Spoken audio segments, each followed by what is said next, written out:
बिस्मिल्लाहिर्रहमानिर्रहीम। अस्सलामुअलैकुम। Welcome back to अलमियास किचन। मैं उम्मीद करती हूँ आप सब खैरियत से होंगे। आज की रेसिपी में हम बनाने जा रहे हैं अमरूद चाट। तो चलें बनाना स्टार्ट करते हैं।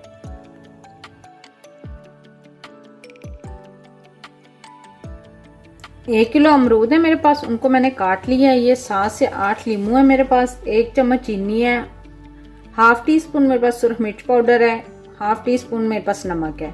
सबसे पहले हम लीमू का रस निकालेंगे। सबसे पहले हम अमरूद में लीमू का रस डालेंगे।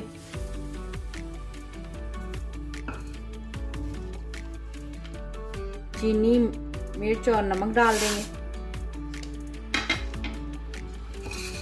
अब हम इनको मिक्स करेंगे।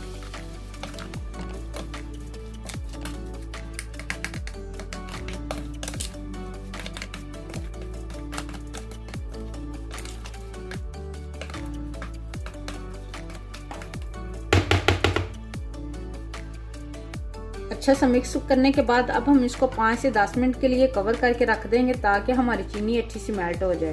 फिर हम आपको डिश आउट करके दिखाते हैं। लें जी, अमरूद चाट हमारी तैयार हो चुकी है। मैं उम्मीद करती हूँ आपको मेरी वीडियो ज़रूर पसंद आई होगी। मुझे और मेरी टीम को दुआ में ज़रूर याद रखें। मिलते हैं नेक्स्ट वीडियो में, तब तक के लिए अल्लाह हाफिज़।